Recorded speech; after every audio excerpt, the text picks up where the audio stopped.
Right, back we come. 50% done, 50% to go. Let's just start at one end, work our way along, and see how we get on. Less fiddly stuff now, I'm hoping, and not having to like move scaffolding all the time, so hopefully we just get through this pretty quickly. Do need to remember to do things from different angles though. Yes, yeah, that is the one thing, those window frames do have a top to them that maybe would have been easier to do. From the scaffold still. Never mind. Didn't really think to look down all that much when I was up on them. Oh well.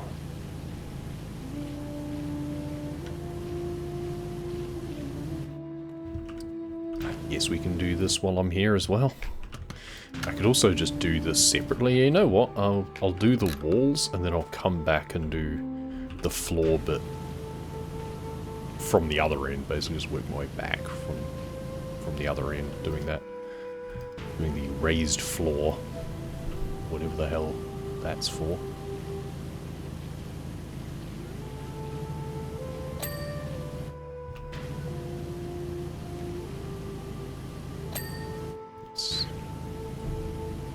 Yeah, this window frame is already done. Seems I did do that one from the scaffold. Thanks, past me.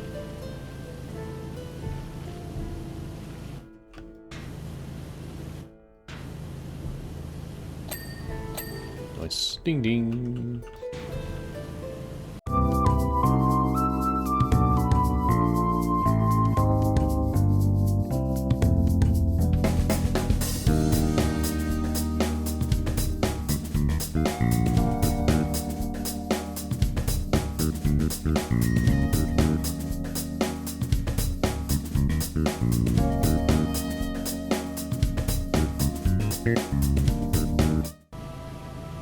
You do the archway and then leave the doors. Oh, there is so many. There's small door, there's door hinge, there's door topper. God, there's so many door bits.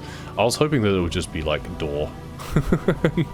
And that would just be the checklist item, but no, there's lots. Oh well. Maybe we leave the fountain till last then, I don't know. Is that strange? Maybe we do that. I also realised my plan of doing the raised floor last doesn't really bear out because it's broken up by this bit. I'm surprised that this doesn't also have a raised floor bit with just some nice steps or something leading up to it. It's weird that it's a separate thing. But whatever. These things happen.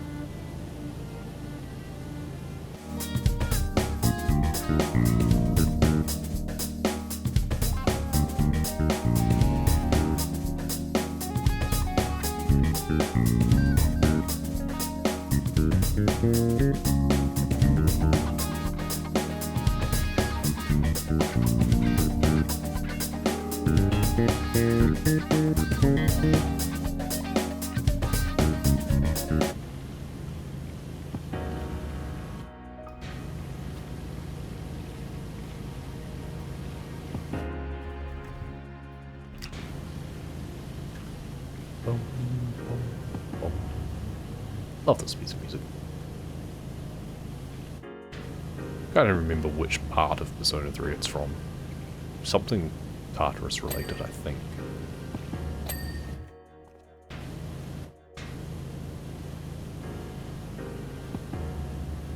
Might be when you're in one of the rest stop areas or something. We'll find out if it's in Persona 3 Reload in about a week's time. That's one of the reasons I'm wanting to get this done sooner rather than later, because it's the only DLC currently out that I have not done. So it's a bit of an anomaly in that regard, the fact that we started with Final Fantasy instead. But also, it's kind of one of my goals to clear this, and then, kind of like what I do with Truck Sim, just keep up to date with the DLC as it comes out if I think it's interesting enough.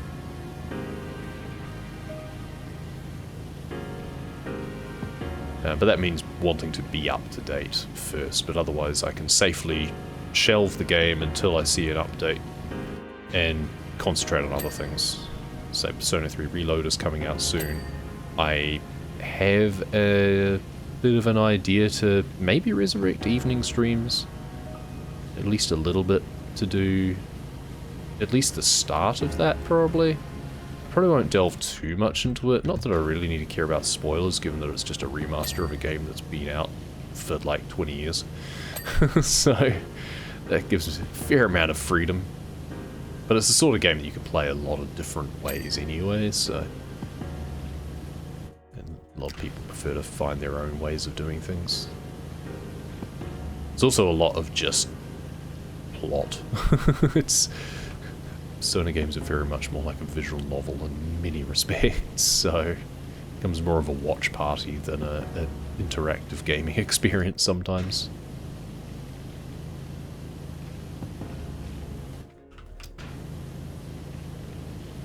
It depends on to what level things have been voice acted. I feel that I think they've done more voice acting than what was in the P3P at the very least. But there might still be lots of gaps, and then it's fun to fill in those yourself. Trust Winston has extracted himself from the freezer in time to make you tea. You locked him in the freezer. Two things that always find their way out: the truth and Winston. Okay, I forget who Winston is in the relationship of Lara, well, obviously her like housekeeper or whatever, but I don't think I've ever met him in any of the games I've played, because this will be harking back to the OG Tomb Raider. I've only played the modern ones. I remember watching Clove speedrunning the like Tomb Raider Anniversary Edition and stuff. That's my only exposure to the old ones. I have a feeling they were the PlayStation exclusive when they first came out or something, maybe? I don't know. But yeah. The old school Polygon Tomb Raider I've never played, I've only played the modern one.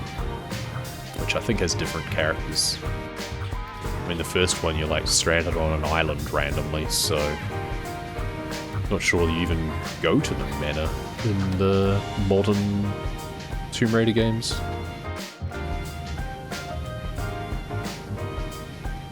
Yet another game on my list of things that I was going to play and never got around to finishing.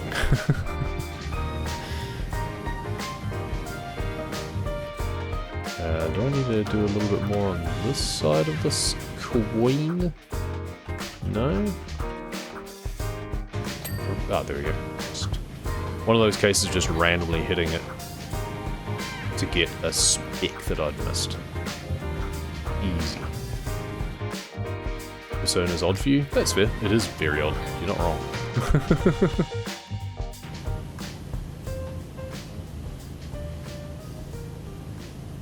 Never played or watched or even heard of a few games, but jammed to the OST for a while now? Yeah, I mean, that's I've had the OST on this a lot. The soundtrack is just so good. That's what first hooked me.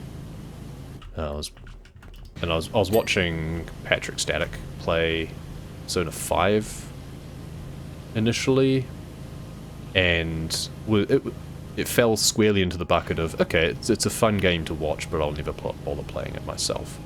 And the soundtrack was just so good. But then they released P3P and P4G on Game Pass, like the remastered port to PC. And like they were remastering it for Switch and just modern platforms in general, so I thought, okay, well, it's on Game Pass, and I had Game Pass anyway to play Halo Infinite.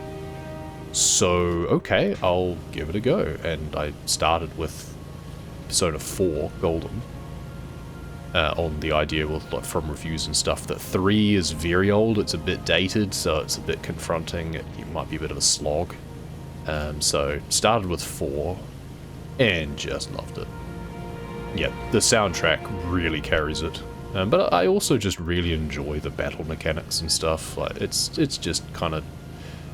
It's Pokemon, but they live in your head, is how I've described it to many people. You know, there's kind of type matchups, basically, like weaknesses and resistances and things like that. So you've got to think about the battling to a certain extent, but you can also just have it on very easy and not care too much about that, other than making your life easier. And the characters are fun. There's, you know, just, yeah, they're high school kids, so it's just dumb fun, generally.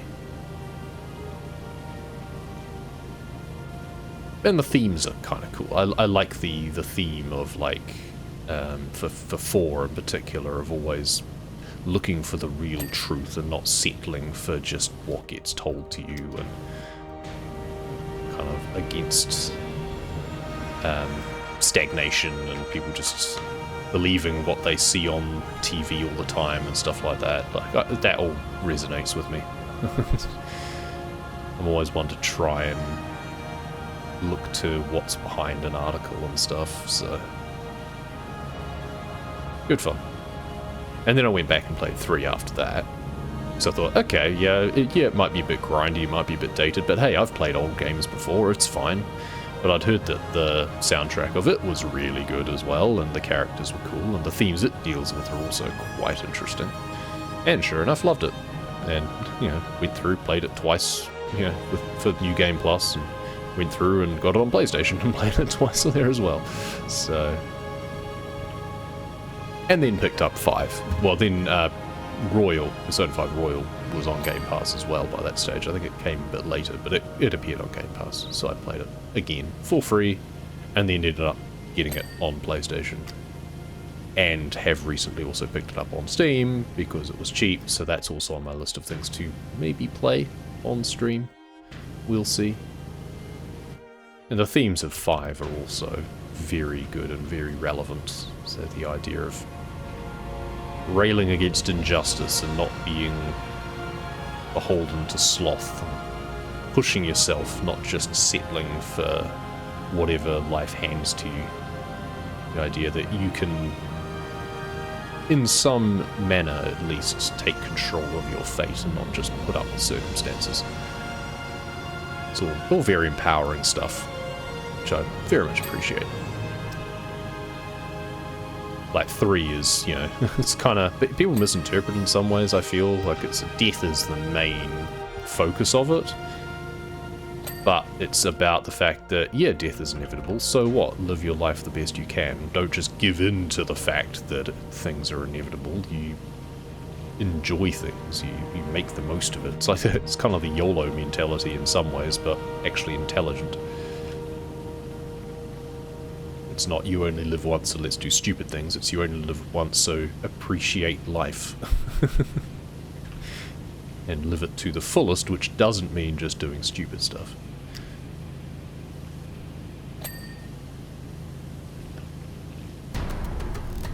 And then it's just got anime fluff all throughout, just to make it fun.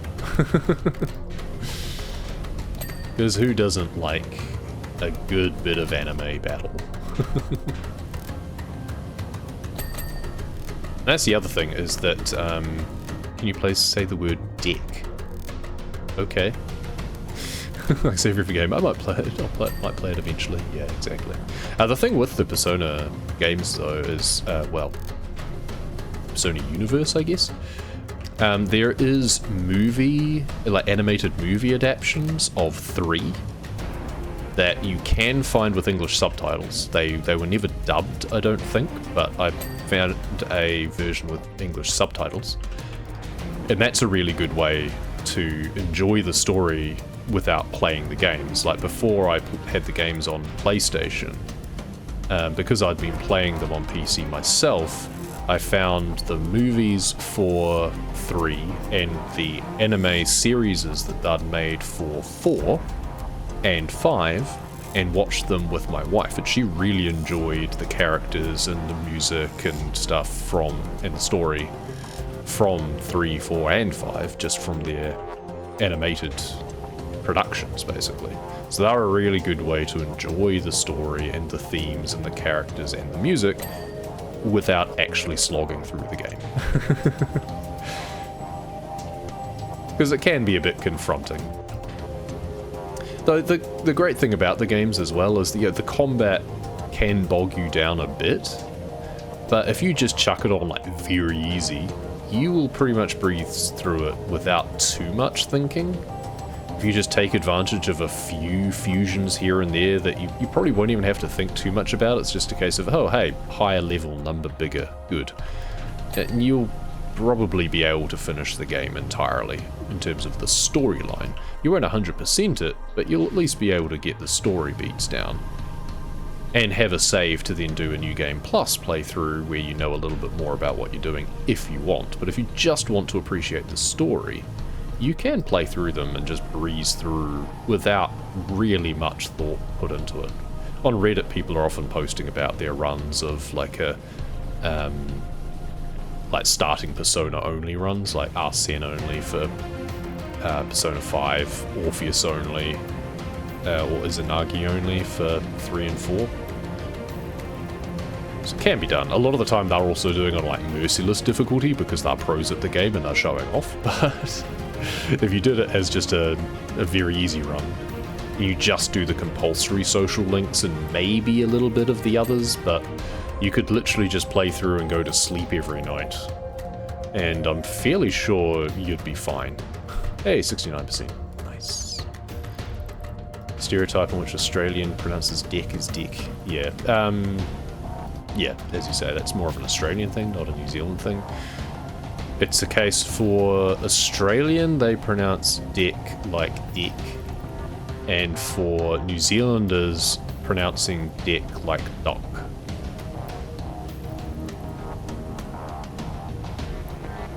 And none of them are, well, there are people who do definitely have very strong accents. But the majority, it's not that strong. But yes, you can joke about having a deck extension till the cows come home.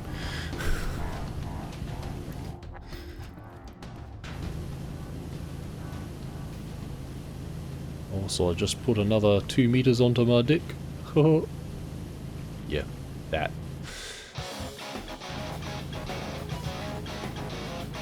I like to think that I have a bit better enunciation than the stereotypical accent would produce. I'm sure I lapse into a thicker accent sometimes without meaning to, but generally try to do better.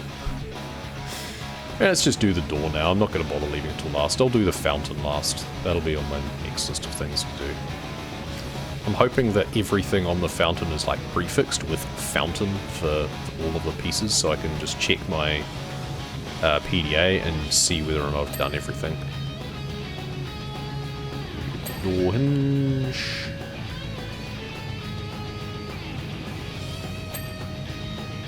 Window. Topper.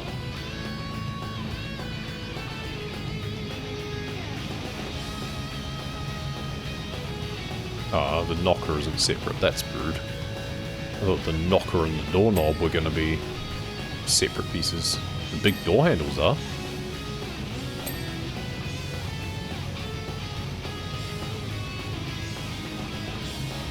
So that means that this big door part only has one hinge. That seems weird. I feel that the small door should be more this way to allow for a second hinge there. Okay, well that's all the door stuff done, I'm fairly sure. Fountain, outer wall, plinth. Yeah, it's all prefixed with fountain, looks like. So what have I missed? Oh, one of the door hinges. Well, before I get too far away, this one. There we go. Didn't go quite close over it. Never see it coming. Last Surprise is a great song. Cool. String course ledge. Missed one of the ledges somewhere. What have I missed?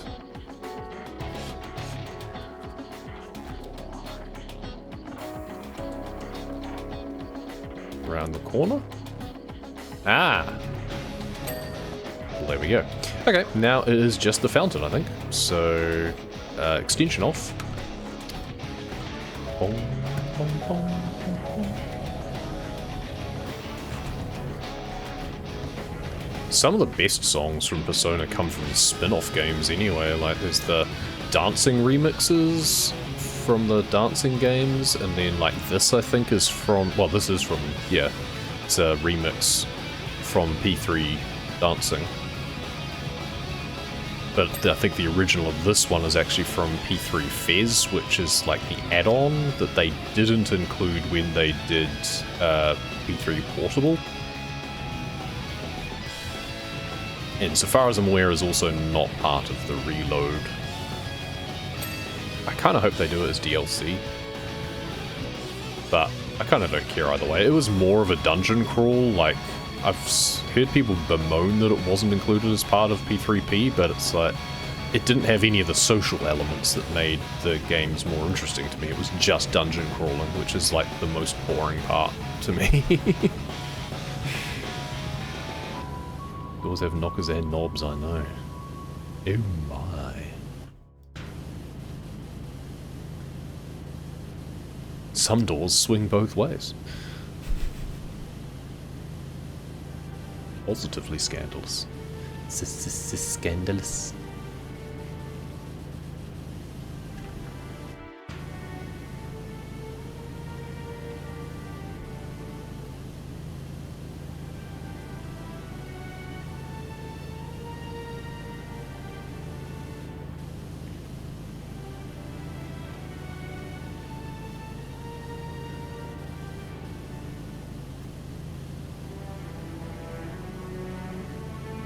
The other thing with doing like a playthrough of the Persona games is I don't know whether just to go in and pretend to be blind with it and try and just do it ad hoc, or whether to do it with like taking some notes and stuff. Like when I first played through, I followed walkthroughs because I wanted to just 100% them first time through because I didn't think I'd play them again. Joke's on me. But if I was doing it on a stream or for recording, I don't know whether I'd want to do it like that. Or at least pretend I was going in cold. I'd have a little bit of prior knowledge, but not apply it too much. Or whether I should actually go into it as if I was, like, yeah, just doing it without even caring about maxing social links and stuff like that the first time through, and just do a pure playthrough of it. As if I knew pretty much nothing. It's probably a more honest way to do it. I'll still remember some stuff, but... Now, what have I missed on this wall? Oh, the top edge of some of this stuff. I was too worried about doing the bottom edge. I think I missed some of the top sides. No, that doesn't account for all of it. I'm confused. What am I missing so much of? Oh, there's large chunks that I've missed along here underneath. So that's still not really accounting for much of it.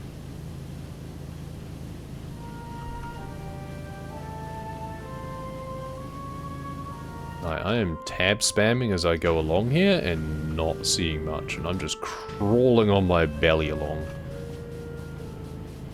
Is it like bits clipping into the ground? I wonder. Oh. I'm an idiot. I saw there was fountain top that was separate, but the top of this is actually the outer wall. Okay. No, I'm dumb. This will probably now ding way earlier because I was so fastidious about the sides. Yup. There we go. Okay, that makes a bit more sense, yeah.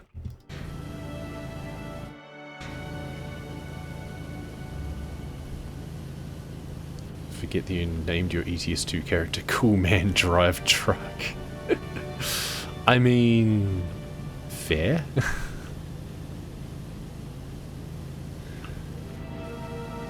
I can never really bring myself to name my characters silly names. I almost always do either self-named characters, or I'll spend ages trying to think of a really good fantasy-style character name or something. I always take it way too seriously. My sole exception was my third playthrough of Persona 5 Royal on PlayStation, because I'd done pretty much as I could the first playthrough. Then the New Game Plus playthrough was purely to beat like the special bosses and stuff. But then I realized that I was missing stuff from the Thieves' Den relating to the original ending. And one of the showtimes, one little battle cutscenes that I had unlocked, but I'd never actually seen because I didn't have the party members actually ever in my party in order to witness it. Like, neither one of them. So I went back through and played a third time just for the sake of that stuff and to get the original ending instead of maxing out the relevant confidant for the new third semester that Royal added. And in that playthrough I did name my character Joker McJokerson. Because that amused me, and because I wasn't taking that run seriously at all. I spent most of the time in that run, if I wasn't doing confidants, and even then I pretty much just prioritized only certain ones, because I knew I wasn't finishing the game properly anyway. I basically just prioritized my main party members. I was just spending so much time at like the gym or the shrine just to max out my stats as much as possible. I ended up with, I think, over 900 hit points by the end of it. And I was playing it in easy, and because I was doing the original ending, you are only against like a level 60 or 70 boss by the end of it, so I was super OP. But I unlocked everything in the Thieves' Den, and that's what matters to me. I'd already gotten all the awards anyway, but this was stuff in like the movie and photo sections, so not even anything that's tracked in any way, but it was stuff that was grayed out and question marked, so I wanted it. That's how bad I am in terms of completionism sometimes. I really have to rein myself in.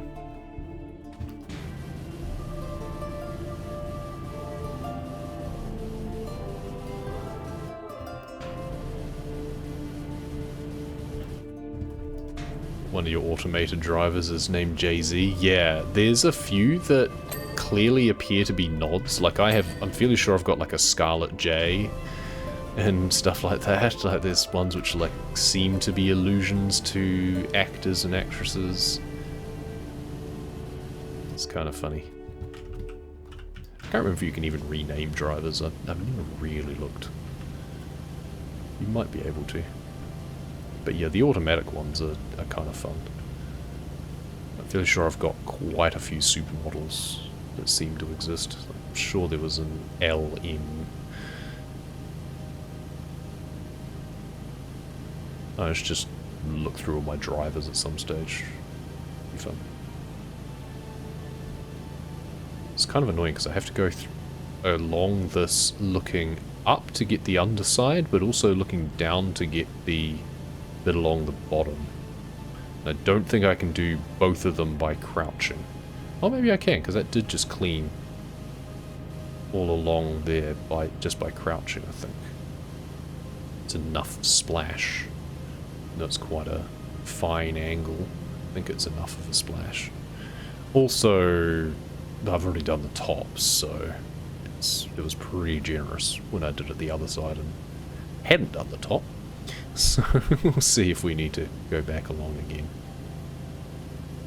Nope. Perfect. Good. Good to know. Never take profile names seriously. Yeah, I get that, and I appreciate a lot of people don't. I just can't stop myself. Most of the time.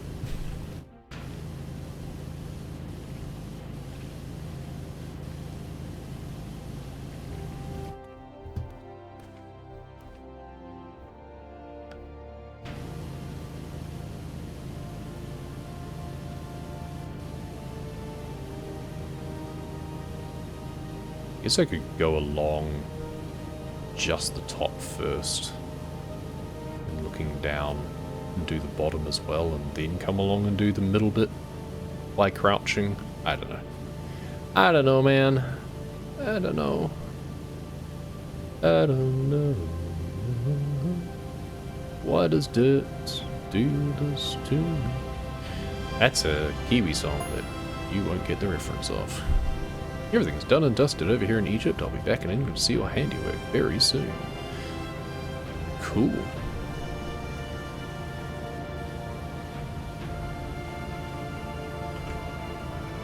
Am I supposed to care? I don't know.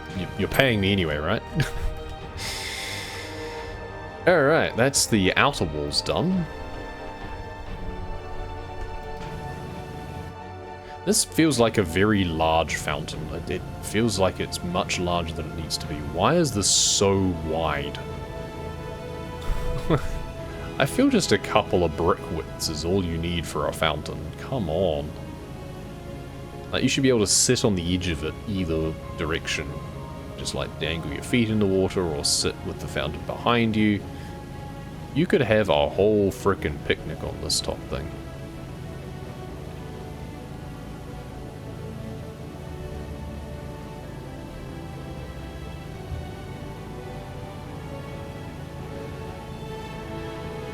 Mildly absurd. Wonder if it's just like a scaling thing from back in the day.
Speaking of which, am I done with this fountain yet?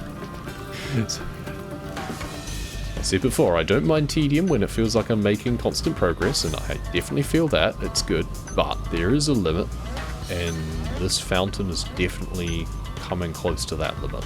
This is way bigger than it has any right to be. This is the subway all over again. There we go. Okay, now we can do the inside walls.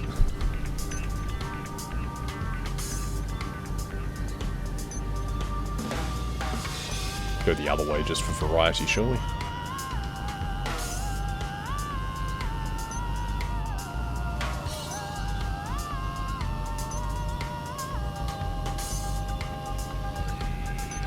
I'm about to take a drink, but let's move to the next section before I do that.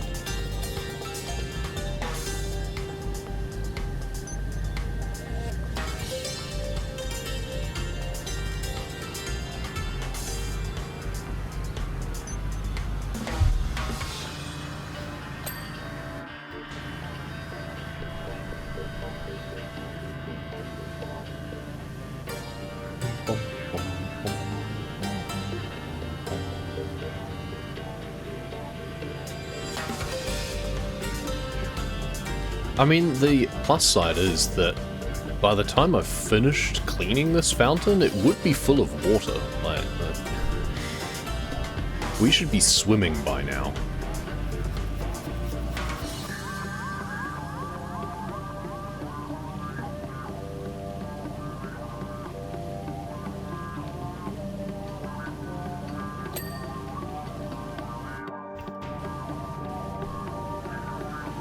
These walls should be half as tall and a quarter the width. And then I'd be happy with it. It reminds me very much of the Gnome Fountain level, which is one of the other like special maps.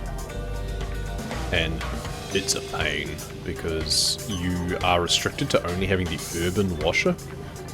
And there's a lot of stains on there that are really resistant that it's not great against. It's such a chore, and it's so much bigger than it needs to be. It's the one, I feel it's the one, and I think only PowerWash Sim video on YouTube that I've actually quite heavily edited. I cut out large chunks because it was just so same-ish. So I've cut out large bits, like, between various segments around the outside. Like, I made sure to include one of each segment that I was doing, and then sliced big bits otherwise. And then amusingly had someone complain that I'd done so, that's saying that they wanted to watch the whole thing. It's like, do you really? Do you really want to watch 2 hours of the same thing happening 6 times? I'm not so sure you do.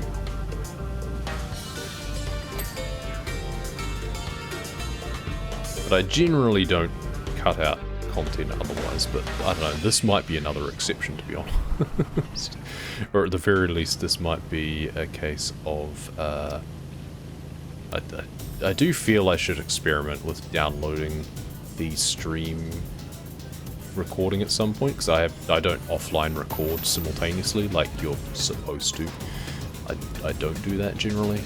Maybe I should have, or at the very least I can download the broadcast and speed up chunks of it and just like put in a different background.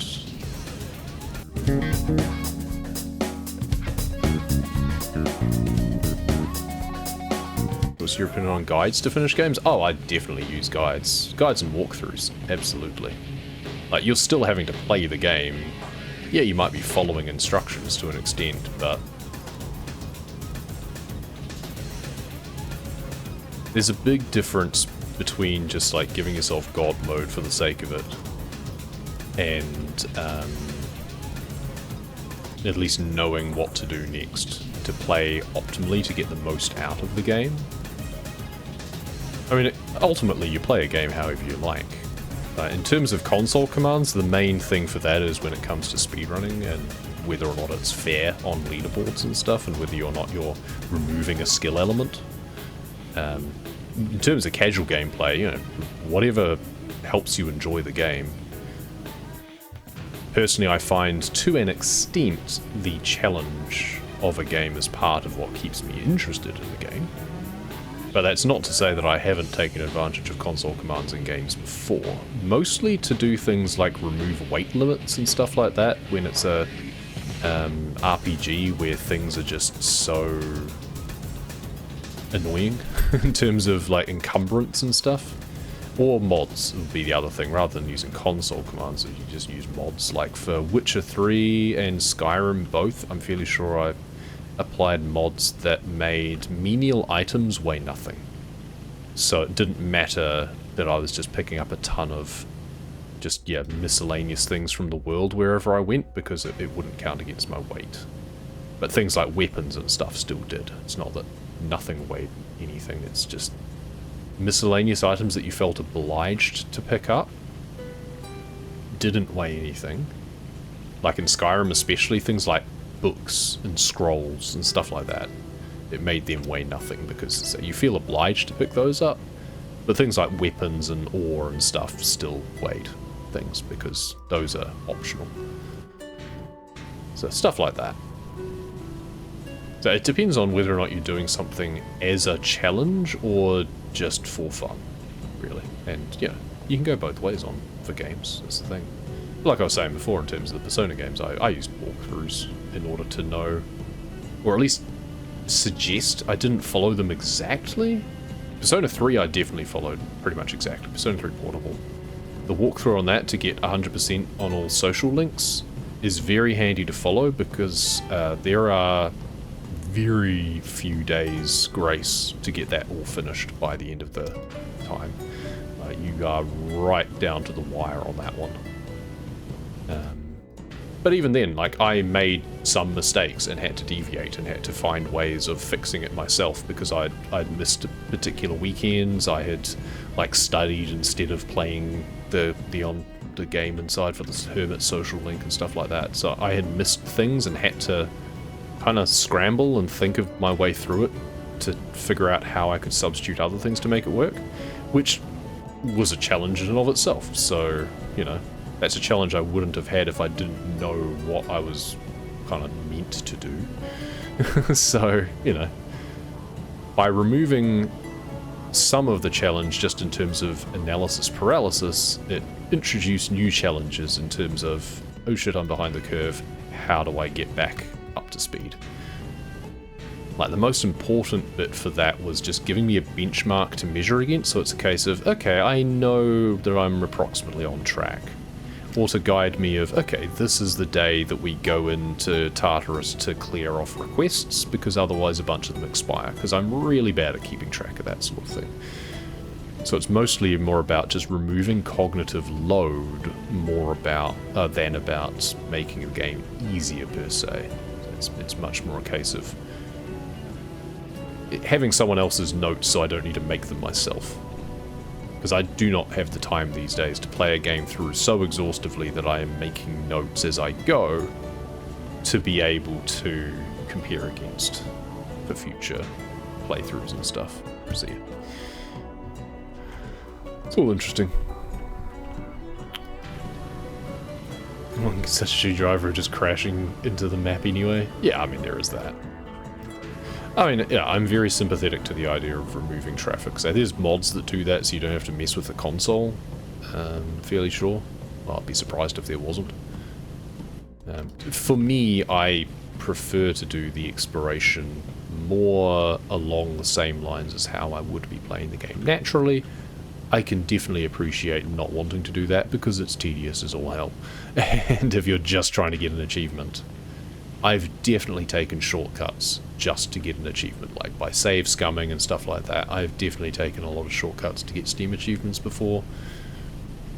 If nothing else, because again, it's like it's introducing a new problem. It's taking away the problem of playing a game enough to be able to do something. It's introducing a new one of, how can I cheese this to the extent of making this easier on myself? And if that counts, then that seems legit.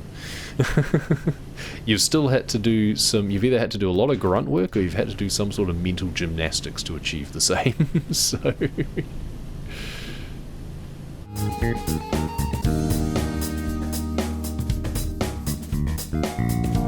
Manor walls and coins. Okay, so I've missed some coins and manor walls.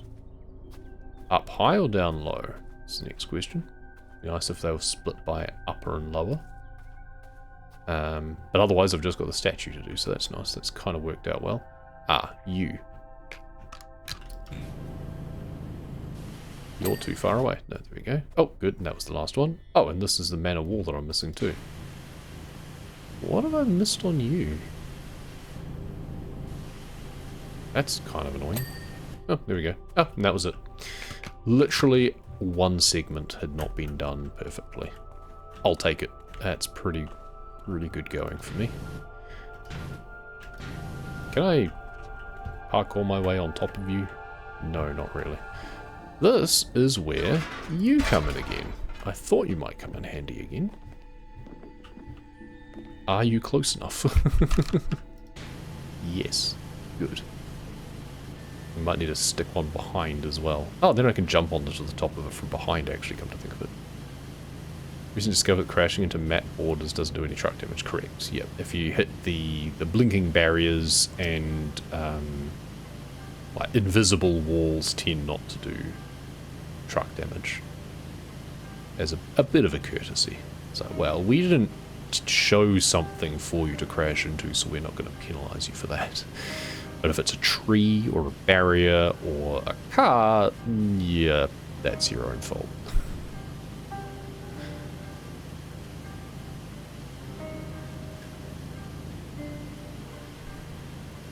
You do have to be careful with the blinking barriers and the invisible walls though, because you can get stuck in them. I did that in one of the sessions where I was exploring Finland. I hit a invisible wall at speed, and the bull bar on the front of my truck that I had added got stuck behind the invisible. It went through. The collision was not assessed on the cosmetic, it was assessed on my actual truck, but that meant that the cosmetic went through the invisible barrier, my truck stopped at it, it was then stuck. It was quite funny, it was just vibrating hilariously. So, be mindful of that. Something to look out for.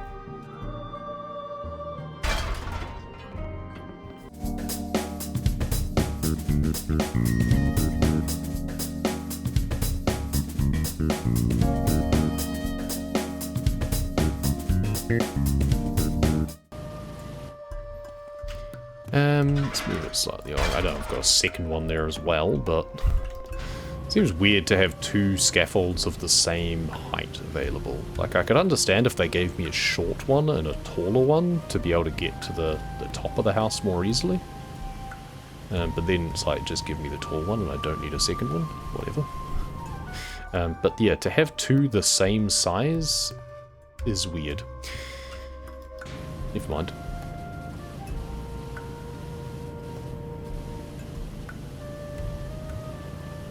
Doing a lot of this from kind of arm's length with the extension because it just feels like it's less annoying than trying to do it up close where I'm probably just going to clip into things annoyingly.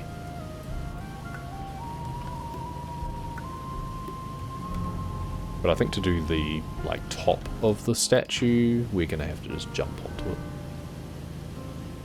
And you can't put a scaffold on this side to be able to do the front of the fins, I think.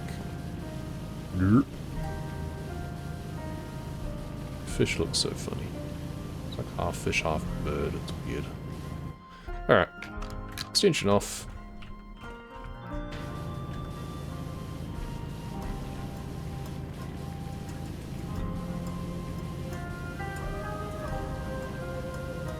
We are almost done.